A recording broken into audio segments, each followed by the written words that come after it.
and welcome to another episode of Read It with Whiskey. I am your host, Laura Juntunen, and today we have my friend Cedric Blatch with us in our interview. Cedric is a student affairs professional who dabbles in poetry from time to time. His work stems from a place of romance and self-exploration. He enjoys staring at a blank document and making it colorful with impactful words and messages. Cedric and I actually met in college and we worked together in the residence life department. We will get into that into the interview, but he just published his book of poetry in February, on Valentine's Day. Cedric published his book of poetry on Valentine's Day of 2020, so it's just over a year now, and I'm so excited to be able to have him on the podcast, and hopefully his second book will come out soon. We shall find out, but let's get into the episode. Welcome to Read It with Whiskey, an interview podcast highlighting self-published authors. I am your host, Laura Juntunen. The purpose behind this podcast is to help authors grow their audience while also introducing readers to their new favorite authors. Let's get to know the person behind the page. Sit back, sip some whiskey, and lean in to these self-published authors. All right, before we dive in, you know that I have to tell you a little Laura J Live update. So some really exciting things are happening in the author life of me. So first of all, I am nearly finished editing Transient Pulse, and I cannot believe we are getting so close to the launch and release date. It is quite scary, actually. I am planning on having the book come out on my birthday on March 28th of 2021. And we're getting close. A lot of stuff is falling into place and I'm just really excited. So I wanted to give you guys a little bit of an update. So yes, I'm still editing, and within the first 5 days of editing, I actually added about 10,000 words to the manuscript. I knew I was going to add in words because there were scenes that I had left out and conversations that I wanted to elaborate within the characters, within their dialogue. So I knew I was going to add quite a bit to the storyline. However, I did not think I was going to add 10,000 words. Let's just be honest there. I really did not anticipate that. So the editing process is definitely taking longer than anticipated, but it's going really well. And I'm diving into the ending as we speak. Basically, today as I record this, I'm diving into the final chapters, that third act in the book. So it's really exciting. Another big update with Transient Pulse is that I have hired a cover designer. So this is the first time that I am hiring a cover designer because I did my own cover for my nonfiction book, Happyless Chokelist. So the reason I decided to go with a professional cover designer this time around is because I wanted to have a certain look for my cover, and I knew that I wasn't going to be able to create it on my own. So I decided it was time to really invest in myself, in my author business, and just go ahead and get a professional.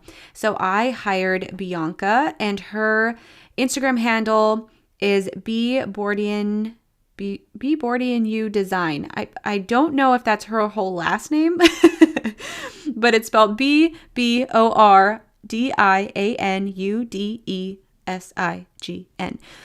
So Bianca is who is doing the cover design for all 3 of the books in this series, in the Shockwave series. And let me tell you, I am so happy that I chose her. I'm so impressed with the work that she's done already.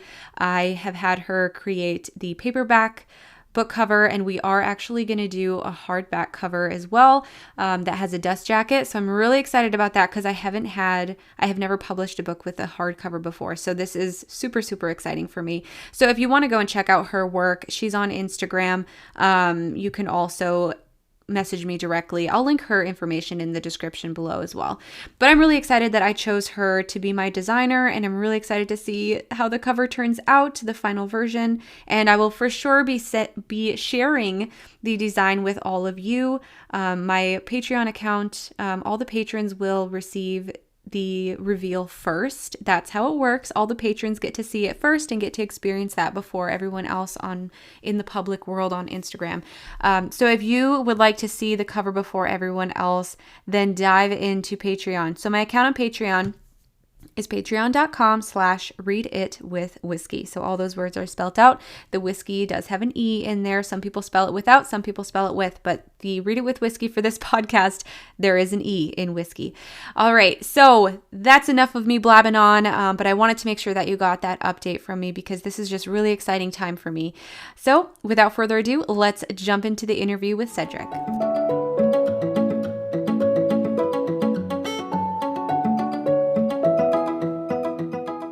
All right. Hello, Cedric, and welcome to the Read It With Whiskey podcast. I'm so excited for you to be here. How are you today? I'm good, Laura. Thank you for having me. It's been a while. We haven't seen each other since probably, 2015 was last time I was at St. Leo at college. And so it's been a while, but also I saw that you had written your book of poetry and I knew that I needed you on the podcast since we knew each other. Yes. And also I hadn't had any poets on the show yet. So you're the first poet on the Read It With Whiskey podcast. Yes. Honored to be here. Yeah. And so let's just jump right in. First of all, why did you decide that you wanted to be a writer? Why did you start writing poetry? When I was 15, it was the best way I knew how to release my bottled up emotions. I just always loved writing. Writing was an outlet that let me realize that, okay, I'm feeling something, I need to write about it and let it out. I just realized at a young age, keeping your emotions bottled up just wasn't helpful. And this was the outlet that I found. Cool. I love it. I used to write poetry. I have definitely not in the past. If I tried to write a poetry book, it would be terrible. But yours was really, really good. So for our book club watchers, I'm holding up the book onto the screen now, but your poetry book is called Scissors and Tape, and it just came out in 2020, correct? Mm-hmm. Yes, okay. on Valentine's Day for all the hopeless romantics. All right. So we're like right at the 1-year anniversary then, just about there. Mm-hmm. Awesome. So what was the reason that you wanted to self-publish your book of poetry versus going a traditional route? I wanted to just do something different for my first one. I found the self-publishing platform through Amazon, and it was really, really easy, and I really enjoyed it. I wanted to just do everything myself. Maybe I was being a little stubborn, but I think whenever I do decide to do a second book, I definitely would like to do a more traditional route. Okay. All right. So there is a second book in the works. Are you currently writing poetry for that? I'm not currently writing, but I am bouncing ideas off in my head every day. Okay. Taking notes here and there. My notes app is getting pretty full. It's about time for that book if the notes is full. Yeah. So what do you do full time then? Since you're not a full-time poet, what do you do for work? So full-time, I work at Emory University in the residence life department. I'm a complex director, and so I supervise 2 of the residence halls here on campus. I love it, because that's how we met. We worked in residence life at St. Leo University down in Florida. So that's cool that you turned that into a whole career path. That's exciting. So part-time, you're writing poetry still. Is it something that you want to do long-term and maybe build into something larger, or do you enjoy keeping it more of as a hobby? I think I'd really just keep it more as a hobby. I'm definitely open to seeing, where it goes. Obviously, Scissors and Tape has only been out for a year. Who knows what's going to happen this year, right? Maybe I sell 1 million copies. Exactly. But I'm kind of just going with the wind for right now. Cool. And something I always like people to answer is, obviously self-publishing is a big deal. It's not everybody's going to go and self-publish a book. So how did it feel that first time you picked up the copy of your book and you had the words under your fingertips? How did that feel? It felt amazing. It was just a moment of just like pure bliss. I just remember sitting on my couch. This is actually like the very first copy, and I just told myself I'm going to keep it. This is mine, and it just felt like something that I could really say that this is mine. That I put all my hard work into it, and I just still couldn't be happier. I love that. So speaking of this book, where did you find inspiration for this? You said you've been writing since you were 15. Is it a culmination of all of the work since you were 15, or was there a certain premise behind the poems that actually went into this work? So there's a couple poems that did make it from when I was 15. My first ever poem I wrote at 15 is in the book. But I started the book in grad school, August 11th, 6:30 a.m. I'll never forget that date. But yeah, I was, going through a lot of emotions in like my dating life and just internal emotions, just as a man and whatnot. And I was like, Cedric, just write a book. Like I was really inspired by Rupi Kaur and R.H. Sen, some of my favorite poets. And I was like, Cedric, you can create a book too. And so I was writing, and then I finally had a book. I love that. So why Scissors and Tape? Why did you decide to name the book after that specific poem? So the name came to me one day. It just clicked. I wanted something that was catchy, but still like concise and straight to the point. But I like the idea of the scissors kind of represent the people I've kind of cut and hurt, but the tape represents me trying to bandage those wounds at the same time. I love it. And that is the last poem in the book. And it actually is one of my favorites that I read. I remember reading through, and I was trying to take my time, but I just kept reading faster and faster. I was like, I gotta slow down, like a couple a day, ingest all the information. But then when I finally got to Scissors and Tape, it really hit a chord for me too. So I really liked that one. Some of my other favorites, just since we're on the topic of that, I really enjoyed Her Laughter. I thought that was super cute. And something I really liked about a lot of your work is obviously it could be tied into a personal situation or maybe someone you knew, but so many people can relate to it because it's so universal. So that's why I liked Her Laughter, because I didn't take it as like a relationship poem. I thought of my mom when I read it, and Her Laughter is the joy in my soul. So I just thought that was really cool. Another one I really liked was Blurred Lines, because I feel like that was like speaking to my soul from when I was in past relationships.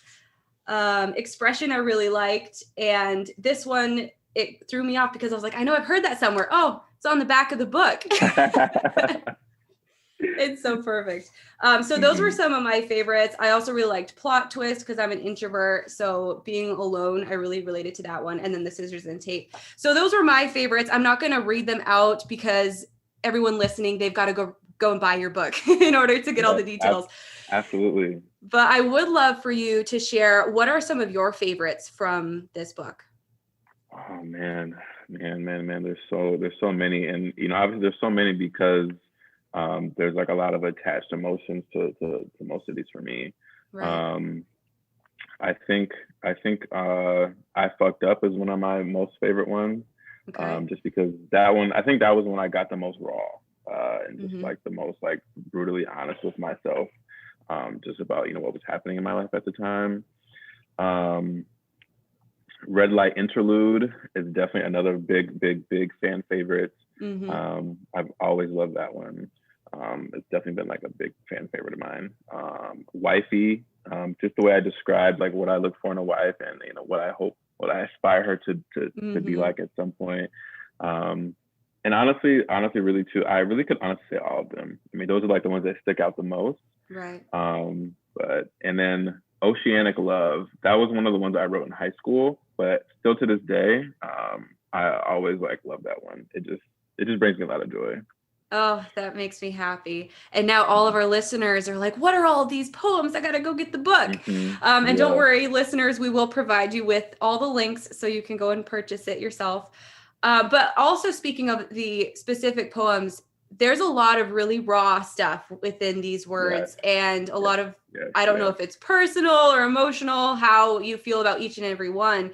So when you published, were you intimidated or nervous about what people would think when they actually read the book? Did that ever come into play?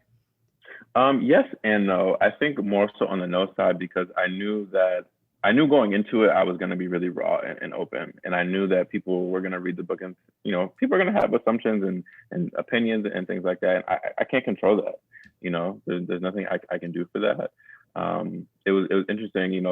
I shared the book with everybody, even here at Emory at my job. Some of my coworkers, oh my God, this is so raw. And so I don't have a problem with it. At the end of the day, I reminded myself that the book is for me. It wasn't for anybody else. That's great. That's so great. I definitely, there's a lot of self-published authors who get really nervous about putting their work out there. So I was just curious, because this is so much more personal and in-depth than any fiction book that a fiction writer is going to put out there. And they're always so scared to put their work out because they think people are going to judge them. Well, go and try and write poetry, you guys, because it's a lot more difficult. Right, But exactly. I love how you really got it all out there, and you weren't afraid to let your true self shine. I mean, even from the back of the book, be creative, be free, be you. And that's like one of the staples in the book, is that you can tell this is all you, and you're being really positive about getting it out there to the people. So another thing that I wanted to ask you was, is there any kind of chronological or like storyline behind the poems, or did you put them in any specific order, or did you just kind of slam them together and this is how it's going to go? I always like asking poets that. Yeah. So the way the book is written, it's written exactly how I wrote each poem, like in order. So page 1 is the first one, to like literally each one is in order. And obviously, since I wrote it, I can remember like the timeline. Like, okay, I remember I wrote that one in September, I wrote this one in December. But yeah, they're in a chronological order of what was happening like in my life in real time, from 2017 when I started till when I finished it, January 2019. Wow. So then the ones, because there was a few from when you were younger, Yeah. were they kind of added in as like memories then in the Mm-hmm. chronological order? Yeah. So within the chronological order, and I think I put those in where I put them because like where I was at that time, I was like having like reminiscent feelings in that moment. And I was like, okay, this needs to go right here. Because I struggled with trying to figure out where do I put the old ones. I knew I wanted them to be in there, but I said, well, I'm having these feelings of, in this reminisce, let me put them there now. Okay. Okay. I like that. Because, yeah, I was reading it, and some of them you can tell that they're either about the same person or about the same like situation, or at least that's how I read it. And so I was wondering, like, I wonder if those are actually in chronological order. So now I got my answer. But that's another big question, is, are all of these poems about you personally? Are they about your relationships, or are they about like friends and families relationships? Everything is all about me, all of my relationships I've had, and then also to just my own like internal like thoughts and emotions, things that I was like going through at the time. But yeah, everything is all involved with me, all the things that all of my experiences. And then obviously some of the other poems also talk about like, towards the end of the book kind of gets on the happier side of like, okay, what's to come and whatnot. But yeah, everything was all about me. Cool. And that translates in your life because you were going through some stuff, and then Mm-hmm. you're able to come out on the other side. Very cool. All right. So, of people who've read your book, it's been out for, by the time this episode goes out, it'll be a year. So, what are some of your favorite reviews or comments that people have reached out to tell you about your book? Have you gotten anything that really stands out? Um, the most thing that everyone told me was that like, although they enjoyed it, they was like, it was so quick. I read it in 30 minutes. Um, so I thought that was cool, because I know like some of the poems I wrote were like pretty short. But the fact that someone took the time to just read it all in one sitting was still like brought me a lot of joy. Some of my friends, dropped some Amazon reviews for me. So that was like really cool to see like, my product is on Amazon. People are like writing reviews on it. A lot of people told me they were able to connect with like certain ones, kind of how you mentioned before. And the fact that people can like connect to something that I wrote and apply to their life means everything to me. And people just specifically tell me, yo, this specific poem right here is what I liked. And having people I know that have highlighted things in the book, and took notes and marked down like which ones they liked, and then also two people trying to figure out like which poems are about who and whatnot. So Yeah, your that's close friends are like, mm-hmm. okay, what time of his life was this happening? Who is this one Yeah, about? It's like a little mystery exactly, for them. Oh, that's exactly. so exciting. I love when people, especially self-published indie authors, when people review your work online, it means so much more than a traditionally published author, because they get hundreds and thousands of reviews. So every single review counts. And I think we feel it a lot deeper Mm-hmm. when we put so much heart and soul into our work too. Okay, so there is a book two coming eventually, maybe. Yeah. I'm thinking. I don't have a date yet, but I definitely do want to write a second one. And what that second one will be about, we'll just have to wait and see. All right. Oh, I'm excited. Okay, so this wouldn't be read it with whiskey without whiskey. So, what is your favorite type of whiskey? Probably Maker's Mark. All I right. love Maker's Mark. Good stuff. And do you drink it on the rocks neat, or do you poison it with mixers? I just drink it straight. All right, there you go. It doesn't mean nothing else. Awesome. All right, Cedric. So go ahead and tell our listeners where they can find you, where they can follow you, and where they can buy your book. Awesome. So my book, Scissors and Tape, is available on Amazon just for you. You can connect me on Instagram by Cedric Blatch at CEDRICBLATCH, and on Twitter it's Cedology, CEDOLOGY. Don't be shy. I don't bite. All right, Cedric. Well, thank you so much for being on Read It with Whiskey. Thank you.